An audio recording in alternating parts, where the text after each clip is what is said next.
जय हिंद। आज हम डिस्कस कर रहे हैं 8 जनवरी को सेकंड शिफ्ट में हुआ जेईई मेंस का पेपर। फिजिक्स सेगमेंट की अगर आप बात करेंगे तो फिजिक्स सेगमेंट मतलब अगर आप 8 जनवरी का सेकंड शिफ्ट उठाएंगे तो फिजिक्स वाज द टफेस्ट। तीनों में से फिजिक्स सबसे टफेस्ट था। टफेस्ट इस वजह से कुछ सवाल तो मतलब कैलकुलेटिव इतने ज्यादा कैलकुलेटिव हो गए कि मतलब उसका आंसर निकाल पाना थोड़ा दिक्कत हो सकता है बच्चे के लिए इतने कम टाइम इंटरवल में।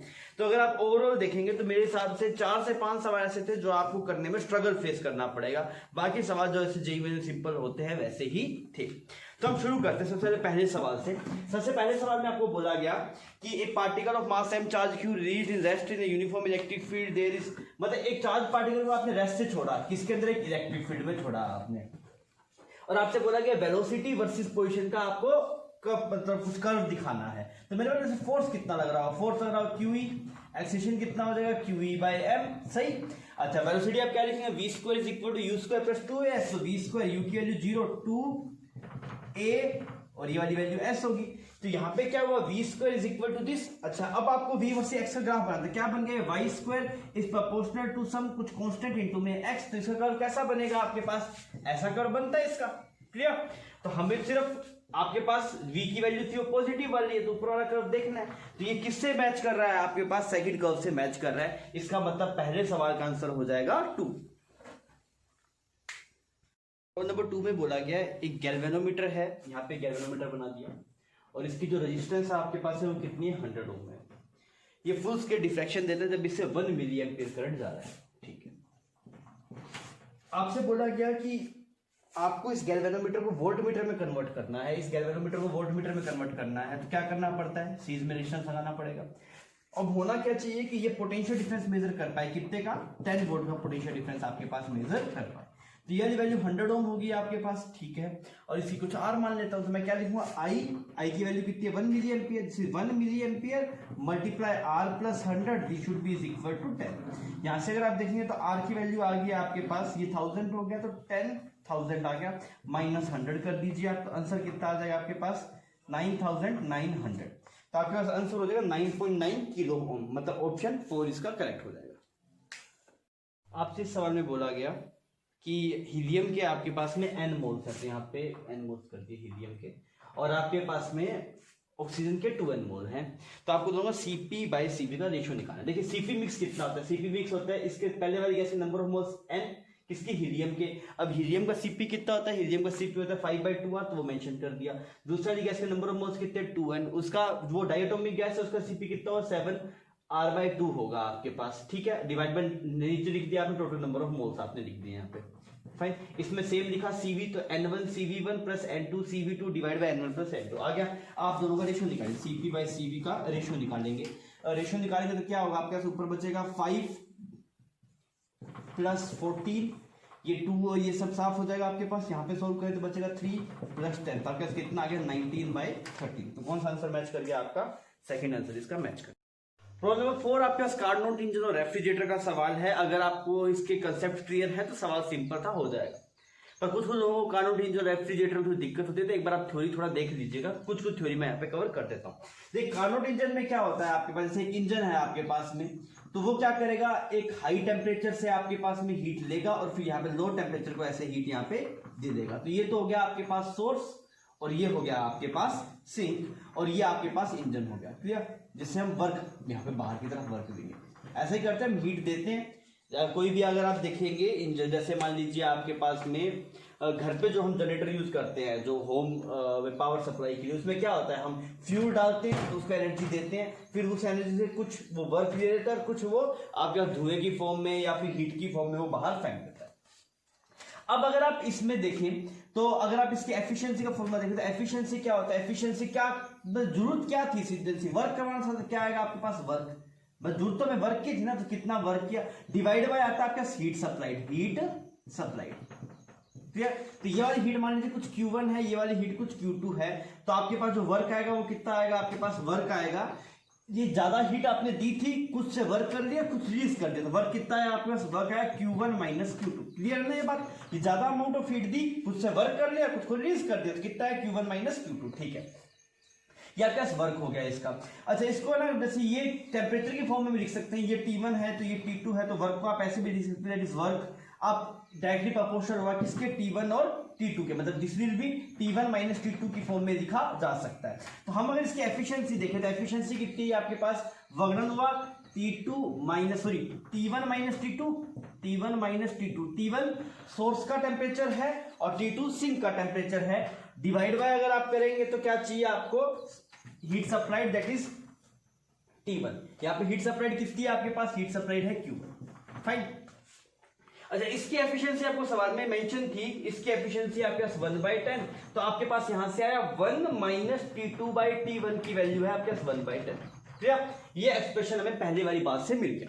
अगर आप रेफ्रिजरेटर की बात करेंगे तो रेफ्रिजरेटर में क्या होता है, ये यहाँ पे रेफ्रिजरेटर है, यहाँ पे ये सिंक से हीट लेता है, ये सोर्स से ले रहा है, ये सिंक से ले रहा है, मतलब रेफ्रिजरेटर ऐसे काम करता है ना, ठंडे टेम्परेचर से हीट लेके गर्म में फेंकता है, ये काम है। मतलब आप देखते हैं फ्रिज का टेम्परेचर आपके पास में कुछ -2 डिग्री के आसपास है, बाहर का कुछ 25 डिग्री है, तो क्या -2 वाले से हीट लेगा, वहां पे बाहर देगा, तो सिंक से हीट लेगा और कहां पे फेंकेगा हीट, बाद में बाहर की तरफ फेंकेगा, जिसको हम सोर्स बोल सकते हैं। इसके हिसाब से बात कर रहे हैं, क्लियर। और इसको करने के लिए क्या चाहिए होता है, वर्क चाहिए होता है। तो ये जस्ट उल्टा कंसेप्ट हो गया आपके पास, किसका, इंजन का और रेफ्रिजरेटर का जो आपका फिनोमेनन है वो जस्ट उल्टा है। ये क्या करता है, सोर्स से हीट लेता है, सिंक को देता है, वर्क करता है। ये वर्क कर मतलब इसको वर्क कुछ देना पड़ता है, मतलब ये कुछ ना कुछ आपको बाहर से कोई वर्क देना पड़ेगा, ये सिंक से हीट लेगा और सोर्स में देगा। तो यार कुछ हीट मान लेते हैं आप, कुछ ये Q2 है, ये वाली कितनी है Q1। इसका कोफिशिएंट ऑफ परफॉर्मेंस होता है, बीटा बोलते हैं। काम क्या था इसका बताइए, रेफ्रिजरेटर क्या काम था, रेफ्रिजरेटर का काम था भाई साहब फ्रिज को ठंडा करना, मतलब हीट लेना। तो यहाँ पे ऊपर क्या आता है प्लस Q2 डिवाइड बाय, क्या आप क्या दे रहे हैं, आप दे रहे हैं वर्क, तो आप उसे बोलते हैं work. Clear, this is work. अब भाई साहब इसका एक्सप्रेशन लिखा जाए तो मेरे एक्सप्रेशन में लिखा beta is equal to Q2 को आप लिख सकते हैं, ये वाला टेम्परेचर T2 हो गया आपके और ये T1 हो गया, बिकॉज सिंक का कितना है T2 और वो T1 है। तो आपने लिखा this is T2 divide by work कितना किया आपने, अब वर्क के लिए क्या लिखेंगे आप, this is T1 minus T2। फिर यही वर्क हुआ ना, बिकॉज Q प्लस वर्क, मतलब आपके पास में ये जो Q होगा किसके बराबर होगा, वर्क प्लस इसके बराबर होगा। तो अगर आप किसकी वैल्यू निकाल जाते हैं, इसकी वैल्यू निकाल जाते हैं, कितना आएगा प्लस Q1 माइनस Q2। तो Q1 माइनस Q2 को आप लिख सकते हैं T1 माइनस T2 की फॉर्म में, ठीक है। अब ऐसा इसका यूज करके इसकी कोफिशिएंट ऑफ परफॉर्मेंस निकाला जाए। तो हमने क्या किया, पूरे को डिवाइड कर दिया, T2 से डिवाइड कर देते हैं आपके पास में, या फिर T1 से डिवाइड कर देते हैं। तो यहाँ पे क्या बचेगा, T2/T1 divide by 1 minus T2/T1। इसकी वैल्यू आ गया, दिस इज T2/T1 की वैल्यू कितनी है आपके पास 9/10, यहां पे आ गया 1 माइनस 9/10। तो बीटा की वैल्यू आपके पास कितनी आ गई, this is become 9/10 divide by 1/10, तो कितना आ गया आपके पास, 9 आ गया, ठीक है। 9 इज इक्वल टू, अब एक्चुअल एक्सप्रेशन लिखते हैं आप। आपसे क्या पूछा क्या गया सवाल में, सवाल में आपसे पूछा गया कि वर्क डन आपको गिवन है, कितना हीट एब्जॉर्ब किया, ठीक है। तो Q2 divide by work done, work done कितना 10, तो Q2 कितना आ गया आपके पास 90 जूल। तो कौन सा ऑप्शन सही हो जाएगा इसका, ऑप्शन 2 क्लियर। अगर आप प्रॉब्लम नंबर 5 में देखेंगे तो इस तरह की वायर है आपके पास और आपसे बोला गया इसके सेंटर वाले पॉइंट के ऊपर आने वाला मैग्नेटिक फील्ड नेट कितना है। तो मैंने बोला सबसे पहले तो हम इसकी वजह से आर की वजह से देख लेते हैं। आर की वजह से कितना है तेरे पास, μ0I डिवाइड बाई 2R, किस तरफ, अंदर की तरफ, सॉरी बाहर की तरफ, ऐसा है ना, किस तरफ आएगा तेरे पास, बाहर की तरफ आ गया, क्लियर। इसकी वजह से हो गया। अच्छा, इसकी वजह से अगर हम चेक करेंगे तो हम क्या बोलेंगे, ये एक सेमी इनफाइनाइट वायर है, मतलब कुछ मतलब फाइनाइट वायर, मतलब सेमी इनफाइनाइट नहीं, यहाँ से नहीं, यहाँ से ही शुरू हो रही है ये। तो हम इसके लिख लेते हैं, इसके किस तरफ आएगा, अंदर की तरफ आएगा। तो कितना लिखते हैं, μ0/4π I/d, डी की जगह कितना r integration of cos theta D theta. Limits कहां से कहां तक चलेगी तेरे पास, ये वाला एंगल यहां से लेके, अब ये एंगल कितना बना तेरे पास, ये r ये r, तो एंगल कितना 45। तो लिमिट्स कहां से कहां तक, -45 से लेके यहाँ पे तेरे पास कुछ -90 डिग्री तक, इन्फिनिटी का -90 डिग्री बनेगा। तो यहाँ पे μ0I/4πr, ये क्या बन गया तेरे पास, साइन थीटा। और लिमिट्स कहां से कहां तक चलेगी तेरे पास, यहां से हमने इसे -45 डिग्री से -90 डिग्री। अच्छा, ये एक्सप्रेशन सोल्व कर ले तू, सोल्व करेगा तो ये बनेगा sin 90 -1 माइनस ऑफ प्लस हो जाएगा कितना 1/√2, ये एक्सप्रेशन आ गया। तो ये माइनस, हमें डायरेक्शन क्लियर है तो हमें इसकी पॉजिटिव वैल्यू चाहिए, तो हम इसे ऐसे लिख लेते हैं, क्लियर। ये बी नेट आ गया तेरे पास, ये बी आ गया इस वाली वायर की वजह से, किस तरफ आ रहा है तेरे पास, अंदर की तरफ आ रहा है, ठीक है। अब एक ये वाली वायर बच गई, इसकी वजह से चेक किया जाए। अच्छा, इसकी वजह से अगर हम चेक करेंगे तो एक्सप्रेशन वापस वही लिखा, mu naught I by 4 pi I by D, D की जगह R, integration of cos theta D theta. और लिमिट्स कहां से कहां थी, कौन सी वायर की वजह से, इस वायर की वजह से है। लिमिट्स कहां से कहां जाएगी तेरे पास, लिमिट जाएगी इधर तेरे पास -90, इस तरफ कितना है 90 डिग्री ना, -90, उधर कितना +45। तो ये बन गया एक्सप्रेशन तेरे पास mu naught I by 4 pi R, ये बन गया साइन थीटा और इसकी वैल्यू कितनी, -90 से 45, तो कितना है आपके पास 4 पाई है साइन 45 1/√2 प्लस वाली इतनी वैल्यू आ गई। पर इसकी डायरेक्शन चेक की जाए कि भाई साहब इस वायर की वजह से किस तरफ था, तो किस तरफ था, इस वायर की वजह से बाहर की तरफ था, तो आपने बोल दिया से बाहर की तरफ था। अब आप तीनों को जोड़िए, ये दोनों आपस में ऐड होगा और ये से सब्ट्रैक्ट हो जाएगा। तो सब्ट्रैक्ट होगा तो कैसे करेंगे, नेट वैल्यू लिखते हैं बी नेट, तो बी नेट लिखा तो इसकी वजह से mu naught I by 4√2 pi R, पहले वाले टर्म की वजह से, फिर mu naught I by 4 pi R, ये और ये दोनों सेम सेंस में इसको जोड़ देंगे, that is mu naught I by 2 R. अच्छा, इसको सेपरेट करना पड़ेगा, कितना minus mu naught I by 4 pi R, इसको ये प्लस बन जाए, that is mu naught I by 4√2 pi R. तो ये से साफ हो रहा है तेरे पास। तो यहाँ पे अगर तू चेक करेगा तो क्या एक्सप्रेशन आ गया तेरे पास, हम यहां से कॉमन ले लेते हैं, mu naught I by 2 pi R common लेते हैं, mu naught I by 2 pi R common आ गया तेरे पास, ठीक है। Mu naught I by 2 pi R अगर तेरे पास कॉमन आ गया तो ये दोनों को अगर ऐड करेगा तो 2√2 बनेगा, ये यहाँ पे कितना बन गया तेरे पास 1/√2, ठीक है। और यहाँ पे वैल्यू कितनी बन गई तेरे पास, यहाँ पे इसकी वैल्यू बन गई पाई। तो आंसर कौन सा आ गया तेरे पास, आंसर 4 इसका करेक्ट। प्रॉब्लम नंबर 6 में आपको बोला गया कि an object is gradually moving away from the focal point of A concave mirror along the axis of A concave mirror. Focus जैसे आप सबसे पहले मिरर बना लिया हमने, ये ऐसे आपके पास कॉनकेव मिरर हुआ और ये इसका यहाँ पे फोकस है और यहाँ पे 2 है। पहली बात तो बात फोकस से चलना शुरू हुआ, तो यहाँ से चलना शुरू होगा ऐसे और इस तरफ जा रहा है। और अगर ऐसा केस है तो आपसे बोला गया मैग्निफिकेशन वर्सेस एक्स का ग्राफ बनाना है। एक्स इसकी दूरी है, मिरर से इसकी दूरी है, ठीक। सबसे पहले मुझे पता है कि जब ऑब्जेक्ट फोकस पे होगा तो इमेज कहां बनेगी आपके पास, इमेज बनेगी इन्फिनिटी पे, ऐसा ही बनता है ना आपके पास, ये पैरेलल रेस हो जाती है इन्फिनिटी पे, मतलब फोकस पे होगा तब आपके पास मैग्निफिकेशन इन्फिनिटी होना चाहिए। तो आप चेक कर लो, पहले वाले में नहीं हो रहा, दूसरे वाले में नहीं हो रहा, तीसरे में हो रहा है, डी में शायद हो रहा है, मतलब ऐसा कुछ लग तो नहीं रहा, थोड़ा अवे चला गया। एग्जैक्टली अगर आप देख रहे हैं तो आपको सी ज्यादा क्लोज लग रहा है। और चलते हैं, और हमें पता है जब 2f पे होगा, 2f पे मैग्निफिकेशन कितना होना चाहिए, 1 होना चाहिए। 2f पे मैग्निफिकेशन 1 होने के लिए कौन सा पॉइंट सेटिस्फाई कर रहा है आपको, 3 पॉइंट सेटिस्फाई, मतलब जो ग्राफ 3 है वो सेटिस्फाई कर रहा है। तो ग्राफ 3 में दोनों बात सही बैठ रही है। 2f पे आपके पास में मैग्निफिकेशन 1 हो रहा है और f पे मैग्निफिकेशन कितना हो रहा है, इन्फिनिटी। इस वजह से इसका ग्राफ 3 करेक्ट आंसर है। 7 नंबर में आपको बोला गया पोजीशन वेक्टर लिखा गया है cos omega T I cap plus sin omega T J cap. आपको दिखने में अजीब लग रहा है, पर अगर आप ये थोड़ा सोचेंगे तो आपको दिखेगा भाई साहब अगर ये पाथ आपके पास पोजीशन वेक्टर है ना, इसका मतलब पार्टिकल सर्कल में घूम रहा है। कैसे चेक किया आपने, देखिए ये x कोऑर्डिनेट हो गया तो आपने लिखा x की वैल्यू कितनी है, x is equal to cos omega T और y कितना आपके पास sin ओमेगा टी। अब तो आपको सबको चमक रहा होगा भाई साहब, इसका स्क्वायर करो, इसका स्क्वायर करो, 1 के बराबर कर दो, तो यहां से आपके पास क्या आएगा, x square plus y square is equal to 1। इसका मतलब ये एक सर्कल की इक्वेशन है, मतलब पार्टिकल कैसे पाथ में घूम रहा है, सर्कुलर पाथ में घूम रहा है और स्पीड कांस्टेंट है या वेरिएबल है वो चेक कर रहे थे। देख वेलोसिटी का फंक्शन लिख, vrt तेरे पास कितना आएगा, vt जो तेरे पास आएगा वो कितना आया तेरे पास, sin omega T multiply omega आई कैप, एक माइनस और आ जाएगा तेरे पास, और यहां पे अगर देखिएगा तो कितना आएगा, ओमेगा ये प्लस रहेगा, ओमेगा cos ओमेगा टी जे कैप।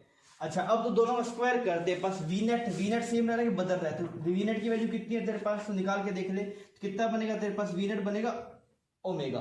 कैसे ओमेगा बना, स्क्वायर कर देना, वी नेट क्या होगा, V X square plus V Y square, देखा तो वी नेट, मतलब ये आपके पास सर्कुलर मोशन है वो भी यूनिफॉर्म सर्कुलर मोशन है, उसमें स्पीड बदल रही नहीं है। सबसे पहला ऑप्शन तो बोला गया कि इसमें वेलोसिटी वेक्टर, एरिया वेक्टर और पोजीशन वेक्टर में क्या रिलेशन, देखिए ये वाला पोजीशन वेक्टर है तो वेलोसिटी वेक्टर क्या होगा, इसके परपेंडिकुलर होगा और एक्सीलरेशन वेक्टर इसके तरफ होगा। क्लियर, तो आप क्या बोलेंगे, ये जो आपके पास में वेलोसिटी वेक्टर है वो परपेंडिकुलर होगा किसके, रेडियस वेक्टर के या फिर पोजीशन वेक्टर के आपके पास, और ये जो आपके एक्सीलरेशन वेक्टर है वो इसके जस्ट अपोजिट डायरेक्शन में होगा। तो पहला ऑप्शन देखते हैं क्या बोला, V vector and A vector both are perpendicular to R vector, गलत बात। Second, V vector and A vector both are parallel to R, ये बात भी गलत। Third option, V vector is perpendicular to r, v vector is perpendicular to r, clear, and a vector is directed towards origin, बिल्कुल सही बात, बहुत बढ़िया बात। तो इसी ऑप्शन, थर्ड ऑप्शन क्या हो गया आपके पास, करेक्ट हो गया। अगर आप मैथमेटिक्स में जाना चाहते तब भी जा सकते हैं, पर फिजिक्स पढ़ रहे हैं, ज्यादा मैथमेटिक्स नहीं करना चाह रहे, तो हमें फील कर लिया, हमें दिखाई देगा। प्रॉब्लम नंबर 8 आपके पास में एरर का थोड़ा सा ट्रिकी सा प्रॉब्लम है। सवाल है बोला कि सिंपल पेंडुलम है और ग्रेविटेशनल कांस्टेंट की वैल्यू मतलब स्मॉल जी की वैल्यू निकालनी है, एक्सीलरेशन ड्यू टू ग्रेविटी की वैल्यू निकालनी है किसी स्पेसिफिक प्लेस पे। लेंथ आपको गिवन है, वो लेंथ कितनी है 2.50 सेंटीमीटर। इस चीज का मतलब है ना, पॉइंट वन एक जो है, इसका मतलब क्या है, आप इससे जो मिनिमम रीडिंग पिक कर सकते हैं वो 0.1 सेंटीमीटर कर सकते हैं, ये जो जिस भी स्केल से आपने मेजर किया। तो मेरी बात समझ में आए, इसमें एरर कितना पॉसिबल है, एरर पॉसिबल है इसमें कितने का, 0.1 का एरर पॉसिबल है, 0.1 सेंटीमीटर का, ये जो एरर है वो इतना पॉसिबल है। क्लियर, इस पॉइंट का बच्चों मतलब था। फिर अगर आप देखेंगे तो आपको बोला गया जो टाइम पीरियड है, टाइम पीरियड कैसे निकालेंगे हम, आपसे बोला गया कि 40 ऑसिलेशन कर रहा है 50 सेकंड में, 40 ऑसिलेशन 50 सेकंड में, तो आपके पास एक ऑसिलेशन का टाइम कितना आएगा 50/40, तो कितना आएगा 5/4 सेकंड, ये क्या आ गया आपके पास टाइम। अब इसमें एरर कैसा निकाला जाए टाइम में, आपको बोला 1 सेकंड की एरर पॉसिबल है, तो यार 40 ऑसिलेशंस में 1 सेकंड की एरर पॉसिबल है, तो एक ऑसिलेशन में कितने की होगी, इतने की एरर आ गई।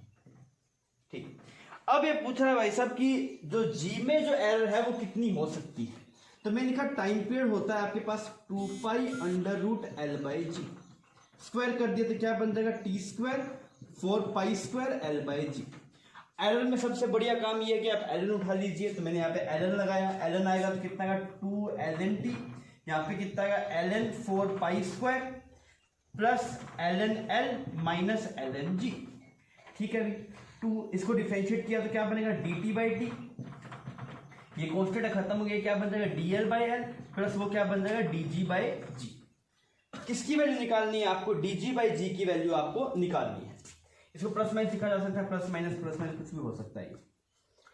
अब भाई साहब dg/g की वैल्यू अगर आप देखेंगे तो वो बन जाएगा dg/g is equal to 2dt/t प्लस dl/L, बिकॉज प्लस माइनस कुछ भी हो सकता है और मैक्सिमम वैल्यू चाहिए, तो हम चाहते हैं दोनों जुड़े हैं आपके पास, तो वैल्यू कितनी आएगी आपके पास dg/g इज इक्वल टू, अब dt/t की वैल्यू, dt की वैल्यू कितनी 1/40, t की वैल्यू कितनी 5/4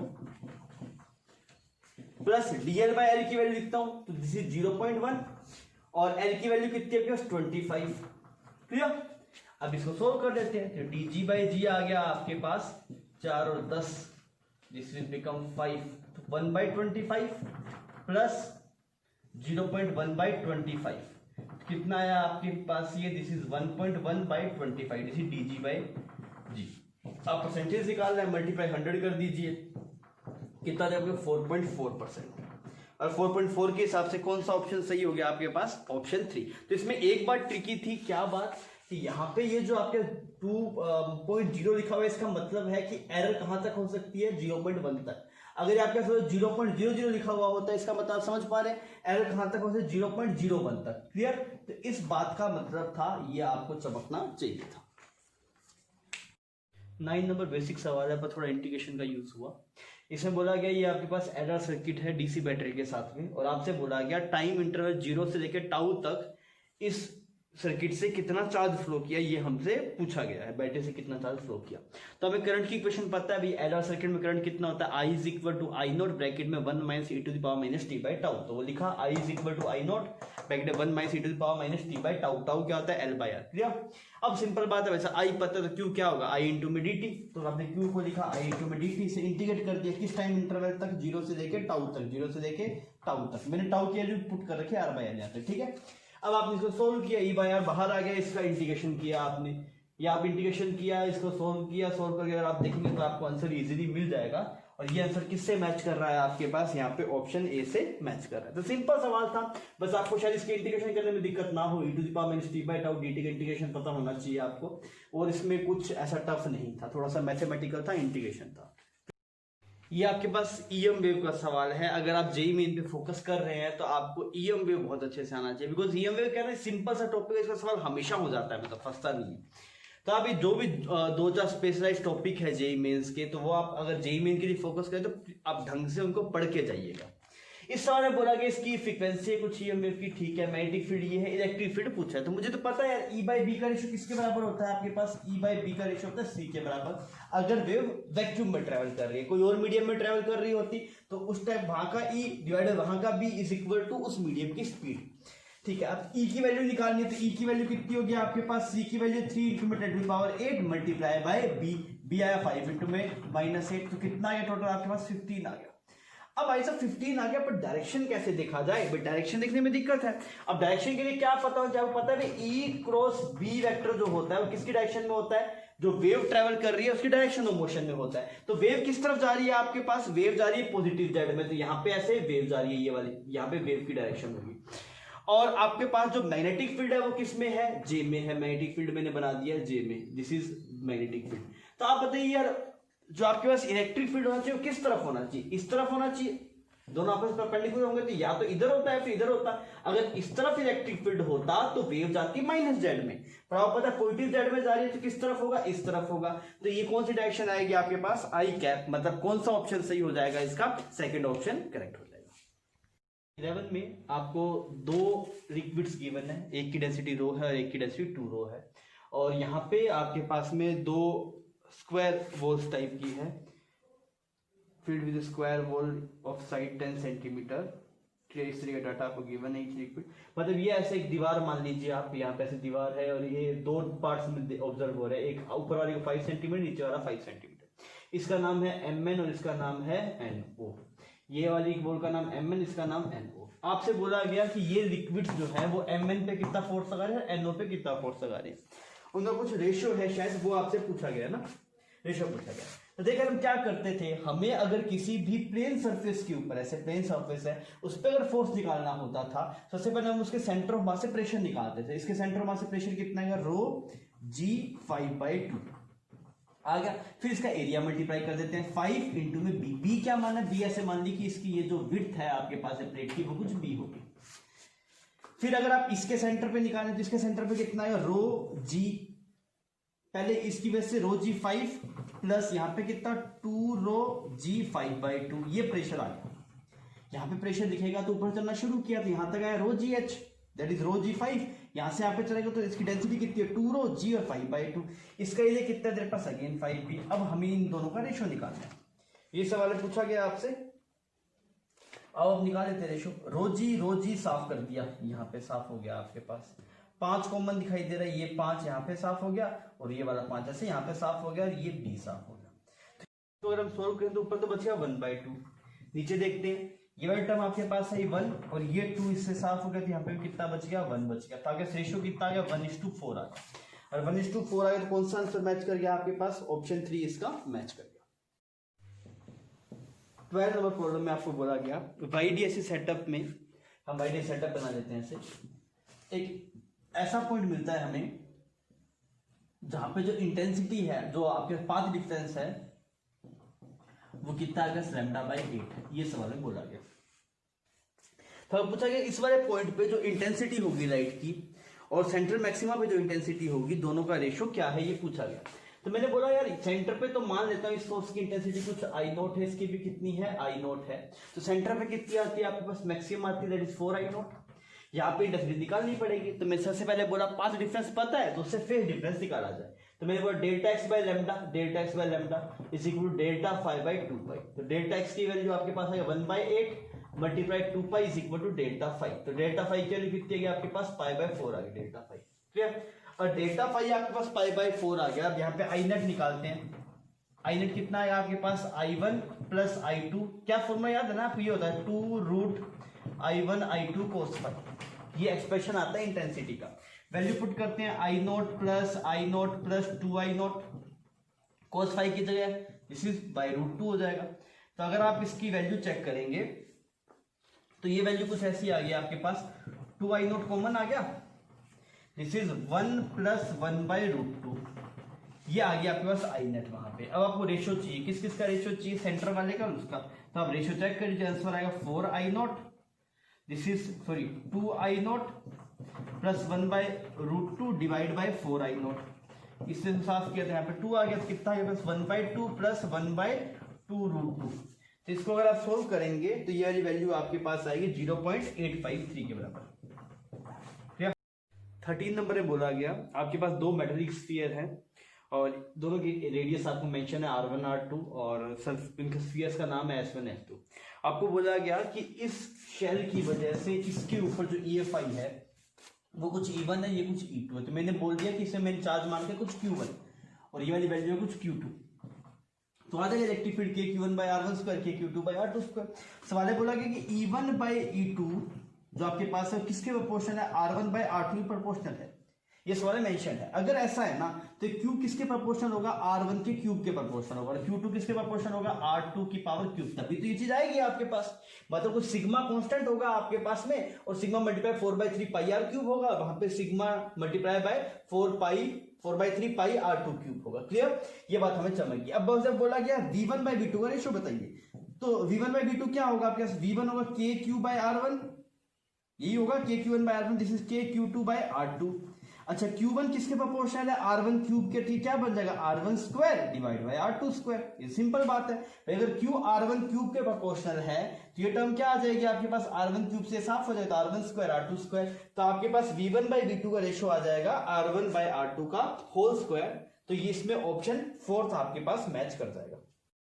14 में आपको बोला गया कि एक इलेक्ट्रॉन है, क्लियर, और उसकी वेलोसिटीज आपको मेंशन है, I में है V0, J में भी है V0 और इलेक्ट्रिक फील्ड अंदर की तरफ है, दैट इज E0 K क्या है। तो मैं डायग्राम में तीनों चीजें आपको शो कर दूं। आपसे पूछा बताओ डी ब्रोगली वेवलेंथ बताओ as a function of time. ठीक है, डी ब्रोगली वेवलेंथ क्या होता है, lambda is equal to h/mv, तो हमें v नेट निकालना है। अब देखिए टी टाइम बाद में क्या होगा, इस वेलोसिटी पर इस वेलोसिटी पे तो कोई फर्क पड़ेगा नहीं।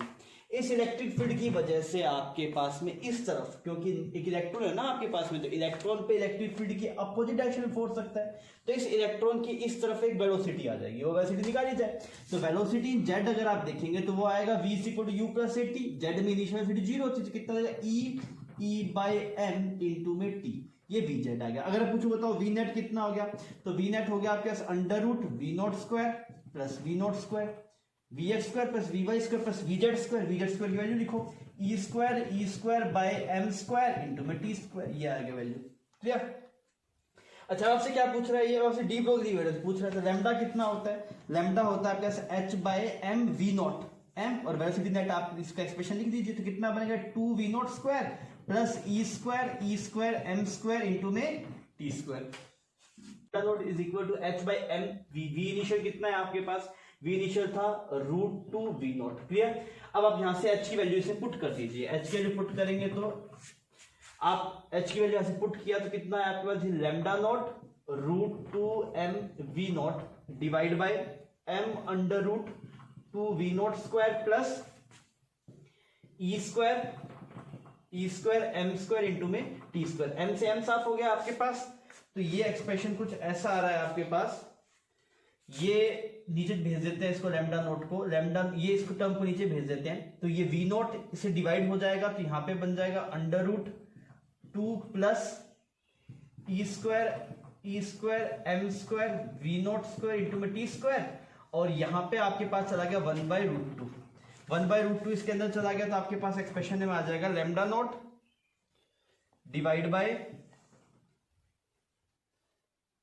√ ये 2 यहां पे 1 बन गया plus E² t² bye 2m² V0²। ऐसा कुछ आंसर है क्या आपके पास, हाँ डी आंसर इसका आपसे मैच कर जाएगा। क्लियर। 15 नंबर प्रॉब्लम में आपको बोला गया कि यहाँ पे एक आपके पास में स्फीयर था, सॉलिड स्फीयर था, उसके अंदर से 1 यूनिट रेडियस का एक स्फीयर को कट कर दिया गया। तो अब जो रिमेनिंग पोर्शन है ना, उसका जो सेंटर ऑफ मास है वो इस जी पॉइंट पे लाई करता है। रिमेनिंग पोर्शन कौन सा, ये वाला पोर्शन जो बचा है, इसका जो सेंटर ऑफ मास है वो जी पॉइंट पे लाई करता है। तो आपसे बोला गया कि जो इस बड़े वाले स्फीयर की जो रेडियस थी उसके बारे में रिलेशन, उसकी रेडियस से कुछ रिलेशन है, वो आपको मतलब चूज करना है चारों ऑप्शंस में से। तो हमने सवाल को प्रोसीड किया, तो मुझे समझ में आया यार सब्ट्रैक्टेड मास का सवाल है, तो मैंने लिखा इसका जो सेंटर ऑफ मास होगा XCM that will be m1 x1 minus m2 x2 divide by m1 minus m2, ऐसे लिखा जा सकता है। जिसको हमने प्रोसीड किया तो m1 की वैल्यू में 4/3 पाई r क्यूब, ये m1 पूरे का मास आ गया, इंटू में रो कर दिए मास आ गया, और इसका सेंटर ऑफ मास हमने इस वाले पॉइंट पे होगा जो सेंटर है इसका, और इसी को ओरिजिन मान लिया, तो यार टर्म 0 आ गया। माइनस m2 क्या है आपके पास ये वाला, तो इसका मास कितना है 4/3 पाई r क्यूब, पर इसकी रेडियस 1 है तो r की वैल्यू 1 है, और इसका सेंटर ऑफ मास कहां पे लाई कर रहा है आपके, यहाँ पे लाई कर रहा है। अच्छा भाई साहब ये डिस्टेंस निकालनी पड़ेगी क्योंकि ये इसका सेंटर ऑफ मास की पोजीशन है, किसकी, जो पार्ट को कट किया है उसका सेंटर ऑफ मास यहाँ पे है। अब ये डिस्टेंस कैसे निकाली जाए, ये पूरी डिस्टेंस पता है आपको, यहां से लेके यहां तक कितनी है आपके पास r, इसमें से 1 सब्ट्रैक्ट करें तो कितना आएगा आपके पास यहाँ पे, दिस विल बिकम r-1, ठीक है, divide by m1 minus m2, तो आपने किया that is 4/3 pi r cube minus 4/3 पाई। अब इसमें 4/3 पाई वाली टर्म कैंसिल आउट हो रही है आपके पास। अब जो सेंटर ऑफ मास है वो यहाँ पे लाई कर रहा है, ये गिवन ना सवाल में। अब इसकी पोजीशन देखी जाए, कैसी देखी जाएगी, ये डिस्टेंस है आपके पास में, ये आपने बोला डिस्टेंस है r-1, और ये पूरा कितना है 1, तो ये कितना हो जाएगा आपके पास में, this will B 1 minus this, तो आपके ये डिस्टेंस कितनी बचेगी, this will become 2 minus r। Is it clear? तो आपके पास जो सेंटर ऑफ मास की जो डिस्टेंस है वो है 2 माइनस r, 2 माइनस r, पर एक माइनस आएगा, क्यों माइनस आएगा, बिकॉज यहाँ पे ओरिजिन माना, इस तरफ पॉजिटिव रहेगा तो इस तरफ नेगेटिव रहेगा, तो यह टर्म आपके पास है इसलिए r-1 divide by r cube minus 1, तो ये आपके पास a cube minus b cube वाली टर्म बन रही है, तो इसको लिख लेते हैं a cube minus b cube क्या होता है आपके पास, this is a minus b, this is a minus b, a square plus b square plus A B, आपके पास तो कितना बन जाएगा r, ये एक्सप्रेशन बन गया आपके पास। इसमें हमने एक चीज मिस कर दिया, यहाँ माइनस था तो यहाँ माइनस आया, ये वाला माइनस था ना यहाँ पे, तो यहाँ पे ऐसे माइनस बना गया, ये एक्सप्रेशन बन गया। अच्छा इसने r-2 की फॉर्म में ना लिख के 2 माइनस r की फॉर्म में लिखा हुआ, तो क्या बन जाएगा r² प्लस r प्लस 1, और ये टर्म कितनी बचेगी 2 minus r is equal to 1। इस हिसाब से आपका ऑप्शन सी इसमें करेक्ट होगा। 16 नंबर लॉजिक गेट का सिंपल सा सवाल है, तो हम इसे सोल्व करके देखते हैं। आपको बोला गया वैसा इस वाले पॉइंट का जो इनपुट है वो है 1 और इसका है 0, ठीक है, और पूछा गया इस y का इनपुट कितना होगा, तो यार ये 1, ये कौन सा गेट, नोट गेट, तो 1 का कितना बन जाएगा 0, यहाँ पे 0 तो यहाँ पे भी कितना 0, यहाँ पे 0 0 0, ये नोट गेट से वापस ये कितना बना देगा इसको 1, ठीक। अब इस तरफ चलते हैं, ये 0 0, ये क्या आपके पास में एंड है प्लस नोट है, ये तो नैंड गेट हो गया आपके पास, तो 0 0 का एंड गेट बना था 0 पर नोट लगा हुआ, तो यहाँ पे कितना बन जाएगा तेरे पास 1, ये 1 1 1 1 1 घूमते घूमते यहाँ पे बन गया, ठीक। यहाँ पे कितना तेरे पास 0, अब ये 0 और 1 का ये कौन सा गेट है तेरे पास, एंड गेट है, ये एंड गेट है, तो यहाँ पे कितना बनेगा, सॉरी एंड के आगे नोट लगा हुआ है, तो कैसा गेट है, नैंड गेट है, तो 1 0 का एंड गेट बनाता 0, पर अगर आपके पास नोट लगा हुआ है तो इसका यहाँ पे कितना बन जाएगा 1, ये 1 1 1 ये यहाँ पे आया। अच्छा 1 1 का एंड गेट, ये नैंड है, मैं एंड की बात कर रहा हूँ, एंड गेट क्या बनाता 1 बनाता, फिर आपके पास में नोट लगा हुआ है तो यहाँ पे कितना बन जाएगा 0, तो कौन सा आंसर सही हो जाएगा इसका, मतलब y का आउटपुट होना चाहिए आपके पास 0, तो इस हिसाब से आपका 16 का ऑप्शन ए करेक्ट हो गया। 17 में बोला गया आपको कि एक स्फीयर है जो प्योर रोलिंग कर रहा है, अगर ये प्योर रोलिंग कर रहा है तो आप इसे काइनेटिक एनर्जी लिखेंगे, तो क्या बनता है काइनेटिक एनर्जी का फॉर्मूला प्योर रोलिंग में, it is ½ mvcm² plus ½ ICM और इंटू में ओमेगा स्क्वायर। अच्छा अब ओमेगा स्क्वायर क्या लिखा जा सकता है, VCM square divide by r², फिर इस टर्म को सिंप्लीफाई किया, ½ mvcm², I को लिखा, I कितना बनेगा 2/5 mr² VCM² divide by r², इससे इसको मार दिया, तो ये वाली वैल्यू आ गई 1/2 प्लस 1/5 mvcm², ये आंसर होगा आपके पास। तो अगर आप इसको सोल्व करते हैं तो ये वाली वैल्यू बन गई आपके पास 7/10, m की जगह ½ और VCM की वैल्यू कितनी है आपके पास, VCM की वैल्यू हुई 1/20, दिस इज 1/20 ना 1/400 हो गया। VCM सेंटीमीटर पर सेकंड में 5 है ना, मीटर पर सेकंड में कितना होगा, 1/20 स्क्वायर करेंगे तो ये वाली वैल्यू आ जाएगी। इसको अगर आप सोल्व करेंगे तो ये वाली वैल्यू बनेगी 7 डिवाइड बाय 8000, और अगर आप इसे आगे प्रोसीड करेंगे तो ये वैल्यू आपके पास आएगी 8.75 इंटू में 10⁻⁴ जूल के बराबर। क्लियर? 18 नंबर प्रॉब्लम में आपसे बोला गया कि यहाँ पे एक पार्टिकल था, इसको रिलीज किया गया h हाइट से, और सेम उसी इंस्टेंट पे एक पार्टिकल को नीचे से फेंका गया किस वेलोसिटी से, √2 g से, और आपसे बोला गया दोनों आपस में कोलाइड करते हैं मिड एयर के बीच में, मतलब मिड एयर में आपस में कोलाइड करते हैं और एक दूसरे स्टिक हो जाते हैं। तो आपसे बोला गया टोटल टाइम कितना लगेगा ताकि ये सिस्टम वापस ग्राउंड पे आ जाए। तो इस वाले केस में क्या करें, हम सबसे पहले देखते हैं किस टाइम पे दोनों आपस में कोलाइड करेंगे। तो उसके लिए हमने क्या किया, हम एक के रिस्पेक्ट में ऑब्जर्व कर लेते हैं, इसके रिस्पेक्ट में मोशन ऑब्जर्व कर लेते हैं। तो इस पार्टिकल के रिस्पेक्ट में इसका एक्सीलरेशन तो जीरो हो जाएगा, ए रिलेटिव जीरो है, बिकॉज इसका भी नीचे की तरफ जी, इसका भी नीचे की तरफ जी, क्लियर। और इसकी वेलोसिटी जीरो है तो इसका जो वी रिलेटिव होगा वो सेम का सेम रहेगा। अच्छा आप देखिए डिस्टेंस कितना, टाइम जो लगेगा कोलाइड करने में, वो टाइम कितना लगेगा, h डिवाइड बाय √2gh, क्योंकि इसके रिस्पेक्ट में ए रिलेटिव जीरो हो गया तो फिर आप लगा सकते that is distance by velocity is equal to time. तो यहां से आपके पास में आंसर आ गया दिस इज √h/2g, मतलब इतना टाइम लगेगा कोलाइड करने में। अब हमने क्या किया, इस टाइम इंटरवल में इसकी वेलोसिटी देख लीजिए कितनी वेलोसिटी दे आएगा उस टाइम तक। तो हमने देखा वेलोसिटी इसकी आ जाएगी आपके पास पार्टिकल 1, इसका नाम पार्टिकल 2। पार्टिकल 1 की अगर आप बात करेंगे तो इतने टाइम में जो वेलोसिटी आपके पास होगी वो आएगी, ये टाइम हो गया आपके पास v is equal to U plus AT लगा रहा हूं, u जीरो है, ये टाइम हो गया, g मल्टीप्लाई कर देते हैं आपके पास।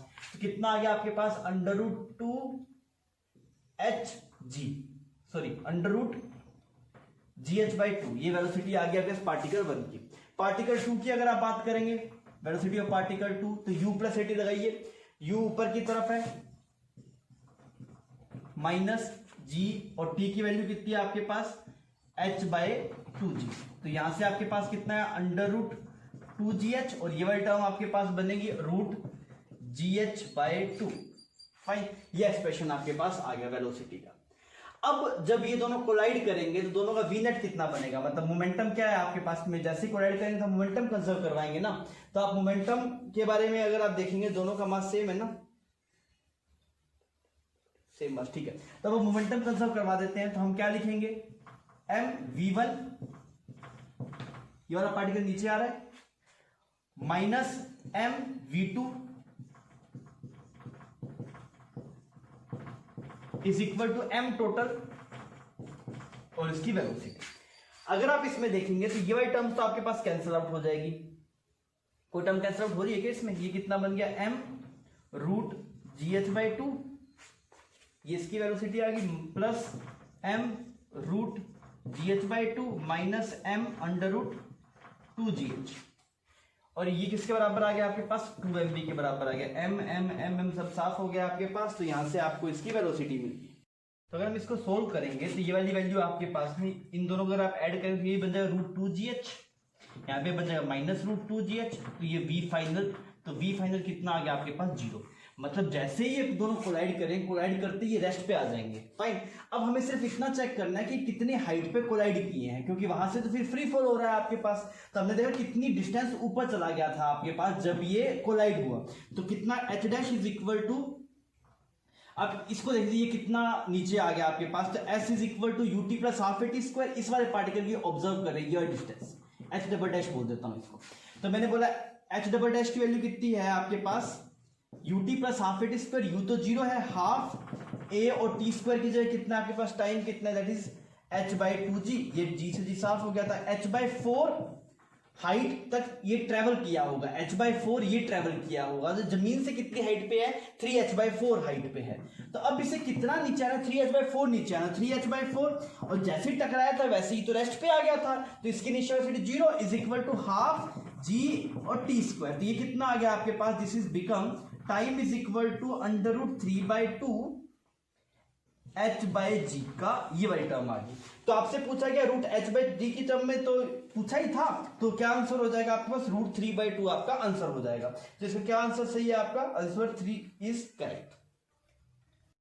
19 नंबर में आपसे बोला गया कि जब आपका टेंशन 2.06 इंटू में 10⁴ न्यूटन था, उस टाइम पे जो वेलोसिटी था वो v था, फिर टेंशन की वैल्यू को t कर दी और वेलोसिटी v/2 बन गया। तो बताइए टेंशन कितना होगा। तो वेलोसिटी का फॉर्मूला क्या होता है, वेलोसिटी का √t/μ, ठीक है। इनिशियली आपके पास वेलोसिटी कुछ v बोला है तो हम इसको v मान लेते हैं और टेंशन की वैल्यू अब पुट कर देते हैं इसमें। टेंशन की वैल्यू कितनी है आपके पास 2.06 इंटू में 10⁴ और इसको म्यू का म्यू रख देते हैं। फिर बोला वेलोसिटी बन गया आपके पास v/2, तो इसमें कुछ टेंशन उस टाइम पे t बन गया और t/μ। अब हम क्या करते हैं, दोनों को डिवाइड कर देते हैं, ये इक्वेशन 1 बन गई, ये इक्वेशन 2 बन गया। अगर आप दोनों को डिवाइड करेंगे तो ये टर्म ऊपर बन जाएगा 2, इन दोनों डिवाइड करेंगे तो अच्छा, अगर ये 2 बन गया आपके पास तो यहाँ पे तो बन गया 2.06 10⁴ और यहाँ पे आपके पास बन गया t। तो यहां से अगर आप चेक करेंगे आपको t की वैल्यू निकालनी है तो हमने स्क्वायर उठा दिया यहाँ पे, तो t की वैल्यू आ गई 2.06 10⁴ और डिवाइड बाय 4 आ गया आपके पास। तो इसकी वैल्यू किसके क्लोज आ रही है आपके पास, अगर आप सोल्व करेंगे तो ये वाली वैल्यू आपके पास आएगी अप्रोक्स 5.15 इंटू में 10⁻3। तो इस हिसाब से इसका ऑप्शन 3 करेक्ट। आपको बोला गया 2 प्लेट्स है पैरेलल प्लेट, एक ये है और ये थोड़ा सा एंगल पे टिल्ट क्लियर कर दिया, ये अल्फा एंगल बहुत छोटा बताया गया सवाल में। तो आपसे बोला गया इस सिस्टम की जो कैपेसिटेंस है वो कितनी होगी। तो हम क्या करते हैं, हम यहां से ऐसे x दूरी पे एक एलिमेंट पकड़ दिया हमने, x दूरी पे ये वाला ऐसा एलिमेंट पकड़ लिया, हम इस इतने से एलिमेंट की कैपेसिटेंस निकाल लेते हैं। तो मैंने लिखा डीसी की वैल्यू क्या होगी, डीसी होगा आपके पास में एरिया, एरिया कितना है आपके पास, इसकी आपके पास ये स्क्वायर है क्या, स्क्वायर साइड है हम, तो a इंटू में dx, ये तो इसका एरिया हो गया, a epsilon not by d की जगह कितना आएगा, ये तो d है ही है, प्लस ये और आ जाएगा आपके पास में, डिस्टेंस कितनी बन जाएगी आपके पास में, जिसे अल्फा इंटू में x बन जाएगा। तो वो tan थीटा को आप लिखेंगे y बाई एक्स, और अगर ये y बाई एक्स की वैल्यू आपकी tan अल्फा, पर अल्फा बहुत छोटा है तो आप tan अल्फा को अल्फा लिख सकते हैं, तो इस हिसाब से ये अल्फा एक्स बन जाएगा, प्लस अल्फा एक्स, ये एक्सप्रेशन आ गया। अब ऐसे अगर आप इसको ऐड करेंगे, ऐड करने से ये पूरे सिस्टम की कैपेसिटी आपको पकड़ा देगा। तो अगर आप देखेंगे सब पैरेलल में है, पैरेलल में कैपेसिटी कैसे ऐड होता है, डायरेक्टली ऐड होता है, आप डायरेक्टली इंटीग्रेट से कर सकते हैं। अगर सीरीज में होता है तो 1/dc को इंटीग्रेट करना पड़ता है, क्लियर। अब हमें इसे इंटीग्रेट करना है और हमें इसकी वैल्यू निकालनी है कैपेसिटेंस की, तो इसकी लिमिट्स कहां से कहां तक है, 0 से लेके a तक। अब आप इसे सोल्व कर लीजिए, तो ये a एप्सिलॉन नॉट बाहर आ गया, ये क्या बन गया, integration of dx divide by d plus alpha x, d plus alpha x, ठीक है। इसकी लिमिट्स कहां से कहां तक है, 0 से लेके a तक है आपके पास। इसका फंक्शन लिखिए, क्या बनेगा, इसका डिफरेंशिएशन बनेगा, आप इंटीग्रेशन बनेगा आपके पास ln d plus alpha x, और यहां पे आपके पास डिवाइड में चला जाएगा अल्फा। लिमिट्स लगा देते हैं 0 से लेके a तक। अगर आप इसे सोल्व करके देखेंगे तो ये वाली वैल्यू बन जाएगी a epsilon not by alpha ln, this will become d plus alpha a divide by d। इसमें अगर आप अप्रोक्सीमेशन लगाएंगे ln की, अगर आप एक्सपेंशन लिखेंगे तो ये टर्म ऐसी बन जाएगी a square alpha naught by d और 1 माइनस अल्फा a बाय 2। 21 सवाल थोड़ी सी कॉन्फ्लिक्ट वाला सवाल है, इसकी कैलकुलेशन बहुत टफ बन गई, तो उसके हिसाब से सवाल में रेंज दे दी, आंसर में एनटी ने क्या किया, रेंज दे दी, उसने बोला इसमें जो भी सही लगाओ, जो भी कर दोगे वो सही हो जाएगा। तो सवाल देखते हैं, सवाल सिंपल था पर कैलकुलेशन टफ होगी। सवाल में ये बोला गया एक बॉल को यहां से ऐसे ड्रॉप किया गया, ऐसे ऊपर से ड्रॉप किया गया, और जब ये हिट करने वाला था तो उसका जो लास्ट हाफ सेकंड था, लास्ट हाफ सेकंड में वो 19 मीटर की डिस्टेंस ट्रेवल करता है। तो मेरे पास सोचा टोटल कितना टाइम लगेगा नीचे गिरने में, तो S is equal to ut plus half G T square. इस जी की वैल्यू निकालनी है, एक्सेलरेशन ड्यू टू ग्रेविटी, मतलब 9.8 नहीं है, कुछ और प्लेनेट की बात चल रही है, तो वो जी की वैल्यू निकालनी है। तो ये 200 बाई जी का रूट, ये आ गया आपके पास टाइम, ये टोटल टाइम रहेगा इसको। अब आप सवाल में बोला गया कि आपके पास जब स्ट्राइक कर रहा है, उस स्ट्राइक करने के लास्ट हाफ सेकंड के इंटरवल में 19 मीटर की डिस्टेंस ट्रेवल किया। तो मैंने बोला यार वो डिस्टेंस होगी आपके पास जो करेगा, दैट इज हाफ जी, कितना टाइम है आपके पास, that is root 200 g minus half का स्क्वायर, ये जो हाफ 80 स्क्वायर, इतना टाइम तो था यहाँ पे, इतने टाइम में ट्रेवल कर जाएगा। 100 माइनस अगर मैं ये कर दूं, ये वैल्यू किसके बराबर आएगी आपके पास, 19 के बराबर आएगी। अब इस एक्सप्रेशन को खोला जाए तो ये बनेगा 100, यहां बनेगा हाफ जी, ये कितना बनेगा A square plus B square minus A B, minus 2ab किया आपने, ये एक्सप्रेशन आ गया।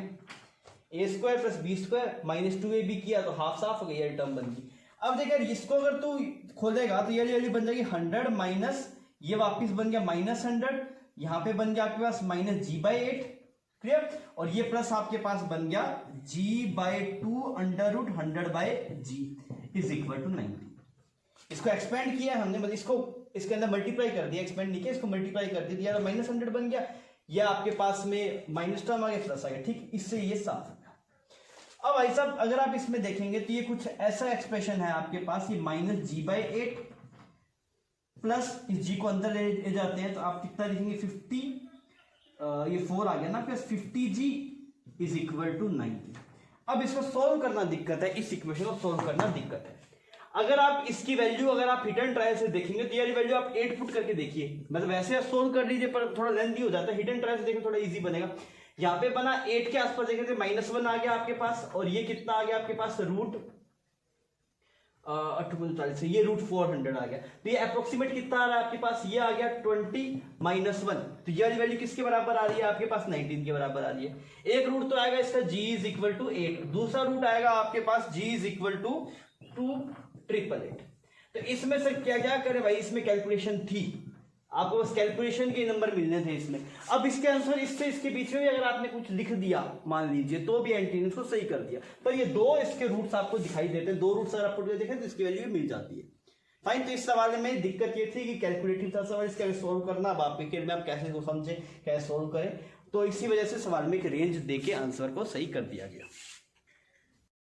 आपको बोला गया 3 डिफरेंट कंटेनर है, C1 C2 C3, और सब में पानी है आपके पास में। और क्या हुआ, पहले आपने C1 से 1 लीटर सैंपल लिया, यहाँ से 2 लीटर सैंपल लिया, दोनों को मिक्स किया तो फाइनल टेम्परेचर ये आ गया। दूसरे वाले केस में C2 से इतना लिया, C3 से इतना लिया, सिमिलरली इस तरीके से थीटा आप कुछ वैल्यू पूछिए। तो मैंने मान लिया इसमें जो लिक्विड था उसका टेम्परेचर T1, इसमें जो लिक्विड है उसका टेम्परेचर T2, इसका कितना था आपके पास T3। तो इनिशियल वाले केस में देखेंगे तो इसका है 1 ms, सब में वाटर है, सबका सेम है। फाइनल टेम्परेचर मेरे पास 60 है, -T कर दिया, प्लस यहाँ पे देखेंगे तो 2s और 60 - T, this is sorry this one is T1 and this temperature is T2 is equal to 0। इतना आगे एक्सप्रेशन आपके पास, तो यहां से कितना है 60 - T1 plus 120 - 2T2 is equal to 0।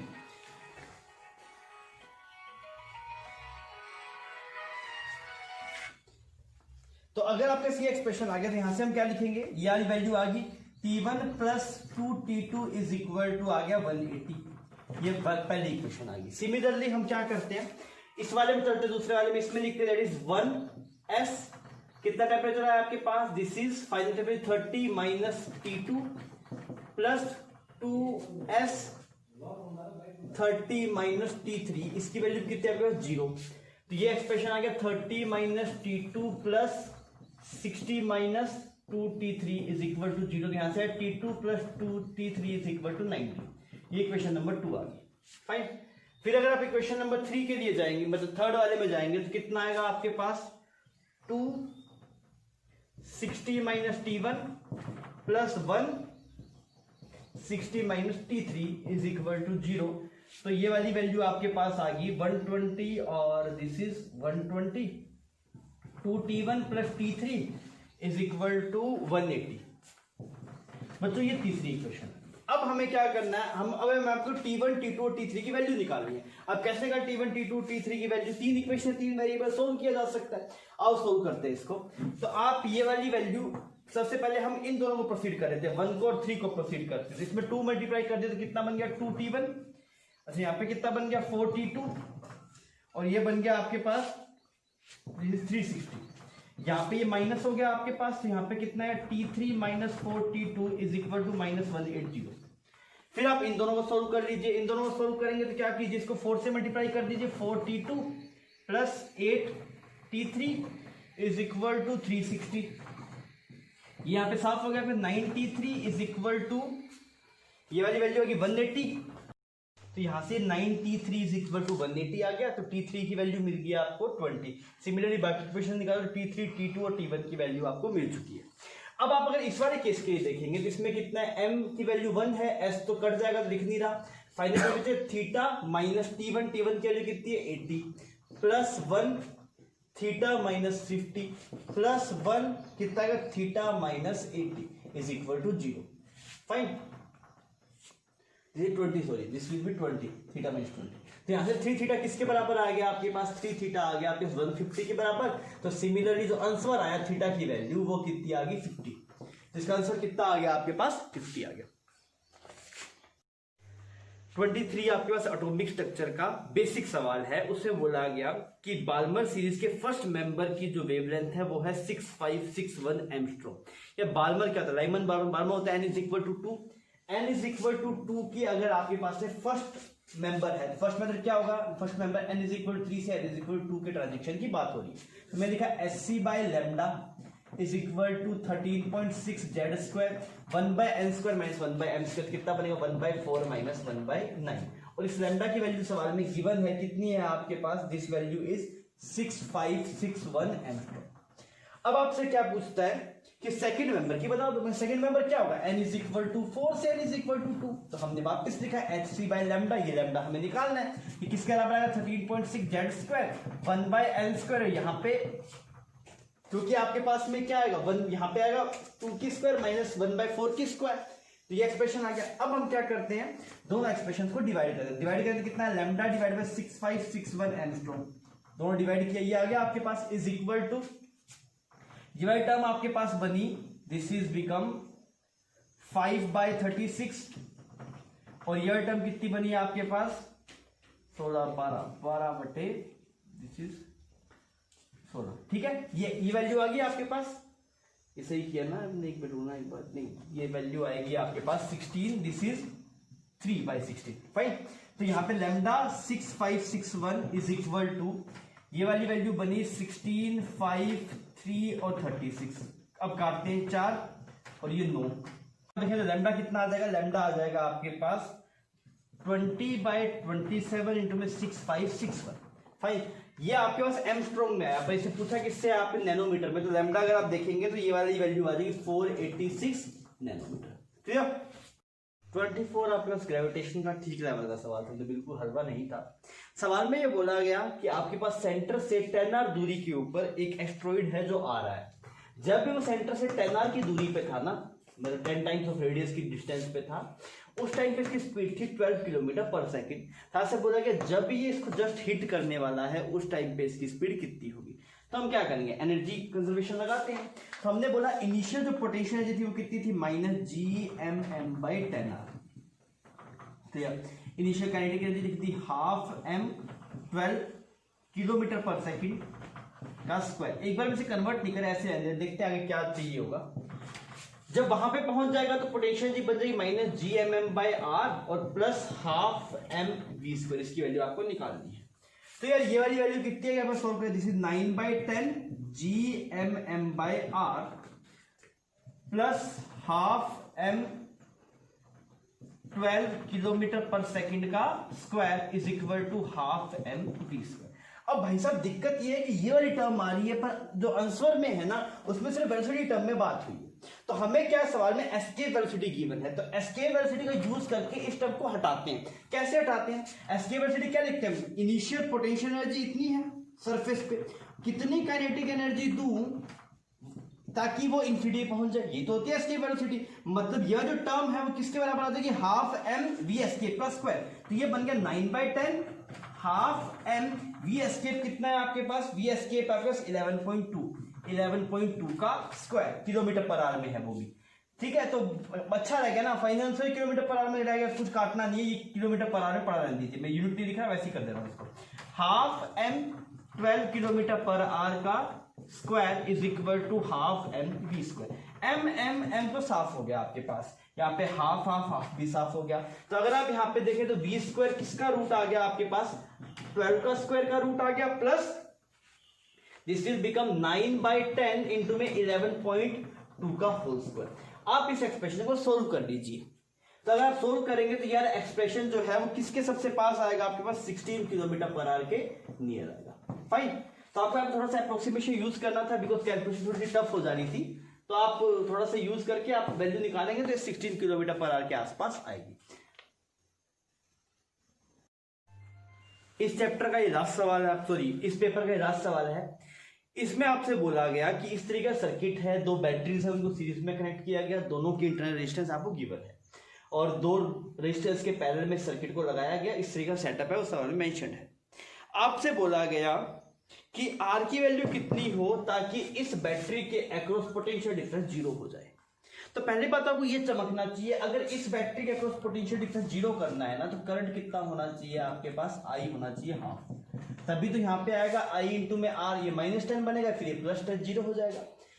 अब ठीक है, आपको दिक्कत नहीं है, मुझे पता भी इस सर्किट से यहाँ पे 1/2 एम्पियर करंट निकलना चाहिए, 1/2 एम्पियर निकलना चाहिए।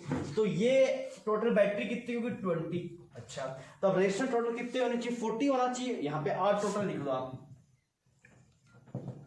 ये आई हो गया। तो ये आर टोटल कितना होना चाहिए आपके पास में, 40 होना चाहिए। ये दोनों कितने आपके पास मिलकर 25, और ये 25, इन दोनों कितना होना चाहिए 15, और इन दोनों 15 कब होगा, जब ये वाली वैल्यू कितनी हो जाएगी, आर कितने होगी, हो जाएगी 30 होगी। क्लियर। तो ये सिंपल सा सवाल था और ये सवाल खत्म हो गया।